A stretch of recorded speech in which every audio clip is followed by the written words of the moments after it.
Maharashtra live news मध्ये आपलं हार्दिक स्वागत आहे। आज आपण आंबोरा इथे आंबोरा देवस्थान जे भारत देशामध्ये एक उत्कृष्ट दर्जाचं देवस्थान आहे। इथं आज ऋषी पंचमी निमित्त लाखो संख्येने लोक उपस्थित झाले आहेत। तरी स्थानिक लेवलचे जे सरपंच साहेब आहेत, कुकडे साहेब, तर यांच्याकडून जाणून घेऊ की याचं कार्यक्रमाचे आयोजक कशा पद्धतीने करतात।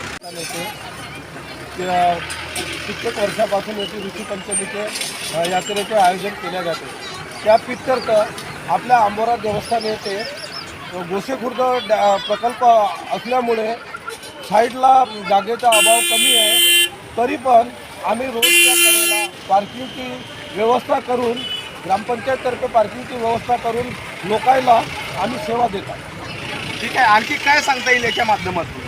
आपल्या ग्रामपंचायतला जर दोन्ही साईडला जर गव्हर्नमेंटने जागा अवेलेबल करून दिली तर आंबोरा देवस्थान येथील महत्त्व जास्त वाढेल आणि येथील लोकांना त्रास होणार नाही। म्हणजे प्रशासनाला असं म्हणायचं आहे तुम्हाला आमच्या चॅनलच्या माध्यमातून की थोडीशी जर म्हणजे जे ट्रॅफिक जे जाम होते पार्किंगसाठी जर जागा मिळाली त्याच्याबद्दल आणखी उत्कृष्ट दर्जाचं येतं एक वातावरण मोकळं होऊ शकते। हो, जर आम्हाला दोन्ही साईडला जर जागा फिलिंग करून मिळाली तर याची उत्तम सोय होऊ शकते। लोकांची आणखी भाविक गर्दी वाढू शकते। आज कमीत कमी 20 ते 25 हजार पब्लिक आली असता आम्ही त्यांच्याबरोबर पोलीस स्टेशनला आल्यानंतर ऋषी पंचमी निमित्त आंबोरा देवस्थान इथे एक मोठे भाविक यांची गर्दी झालेली आहे। त्या अनुषंगाने पोलीस स्टेशन वेल्तूरतर्फे चांगला आणि सुयोग्य बंदोबस्त लावलेला आहे। ट्रॅफिक जाम होणार नाही, वाहतुकीस अडथळा होणार नाही आणि येणाऱ्या भाविकांना दर्शन पण योग्य रीतीने घेता येईल यासाठी आम्ही आमचा पोलीस बंदोबस्त योग्य रीतीने ठेवलेला आहे। त्यात देवस्थानचे ट्रस्टी जे आहेत त्यांनी ग्रामपंचायत आंबोराचे जे कोणी ग्रामपंचायतचे सदस्य आहेत, ग्रामसचिव आहेत, तहसीलदार साहेब यांच्या सगळ्यांकडून चांगल्या प्रकारे नियोजनबद्धरित्या आखणी करण्यात आलेली आहे। त्यामुळे सर्वांच्या सहकार्याने हे योग्य रीतीने बंदोबस्त। सर नमस्कार। नमस्कार, काय नाव आहे आपण? मी मंडळ अधिकारी वेल्तूर सटल। अच्छा, आज ऋषी पंचमी निमित्त आज आपण आंबोरा इथं आलो आहे। काय वाटते तुम्हाला आज आंबोराची परिस्थिती? आंबोऱ्याची परिस्थिती म्हणण्यापेक्षा तुम्ही शोभा म्हणावी, कारण आजचा जो दिवस आहे ऋषी पंचमी वर्षातून एकदा येते आणि इथे बऱ्याच मोठ्या प्रमाणात भाविक येतात। दरवर्षीप्रमाणे इथे ऋषी पंचमी आणि महाशिवरात्री खूप मोठ्या यात्रा भरतात। महाशिवरात्रीची यात्रा यापेक्षा 4 पट तिथे भाविक असतात आणि इथे सुद्धा आता भाविक आहे। आणि सर आजच्या परिस्थितीला इथे किती पब्लिक असायला पाहिजे अंदाजे? मला माझ्या माहितीप्रमाणे एक 5 ते 10 हजार असायला पाहिजे अंदाज, जेणेकरून आपल्या महाराष्ट्र एक स्तरावर आपलं जे आंबोरा तीर्थस्थान आहे हे एक मोठं तीर्थस्थान आहे असं नाही वाटत?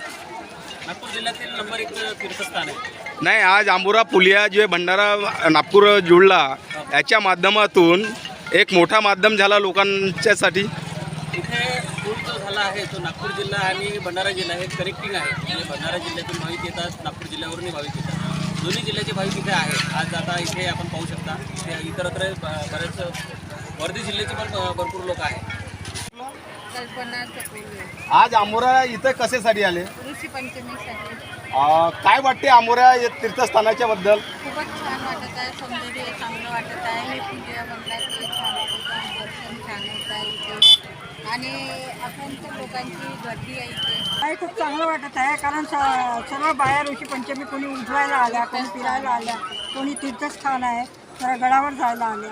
बरं, आपल्या क्षेत्रामध्ये असं नाही वाटत का की उत्तम दर्जाचे एक तीर्थस्थान आहे म्हणून? हो, आंबोरा हे तीर्थस्थान खूपच सुंदर आहे आणि आता हा पुलिया झाल्यामुळे अजून चांगलं वाटतं। आपल्या क्षेत्रातले जे सरपंच म्हणून आहेत राजेशजी कुकडे यांच्या मागे खूप मोठं सहकार्य आहे। हो हो, बरोबर आहे, धन्यवाद त्यांच्या।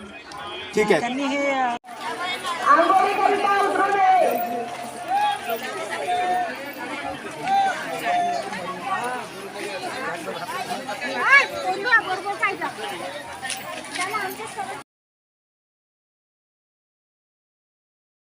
एक आदमी अपने घर से निकलकर किसी गांव जा रहा था, पर अचानक शहर से कुछ दूर ट्रक के साथ टक्कर में एक्सीडेंट हो जाता है। ऐसे में वो रास्ते पर घायल पड़ा रहता है। उसके शरीर से बहुत खून बह रहा है। उस आदमी की ओर देखकर रास्ते से जाने वाले लोग वीडियो और फोटो खींचने लगे। एक आदमी उसका मोबाइल उठाता है और कहता है, इसके पास तो एंड्रॉयड मोबाइल है, पर मोबाइल लॉक किया हुआ है, इसके परिवार वालों को कैसे बताया जाए। सोच में पड़ जाता है। तभी एक दूसरे आदमी ने इंसानियत दिखाते हुए एम्बुलेंस को फोन किया, पर एम्बुलेंस को पहुंचने में काफी समय लग रहा है। दूसरे लोग उसे देखकर सिर्फ ये बोल रहे हैं, हाय बेचारा, कोई उसे बचा भी नहीं पा रहा है। ऐसे में घायल आदमी की कोई भी सही मदद नहीं कर पा रहा है, इसी कारण आदमी की जान भी जा सकती है। काश उसके गाड़ी पर व्हीकल ट्रैकिंग स्कैनर लगा होता, तो कोई भी आदमी उसे स्कैनर से स्कैन कर उसके परिवार को मदद के लिए या जानकारी दे पाता। ये स्कैनर तुरंत मैसेज भेजता है, क्या आपने अपनी गाड़ी पे बीटी स्कैनर लगाया हुआ है? सावधानी ही सुरक्षा है।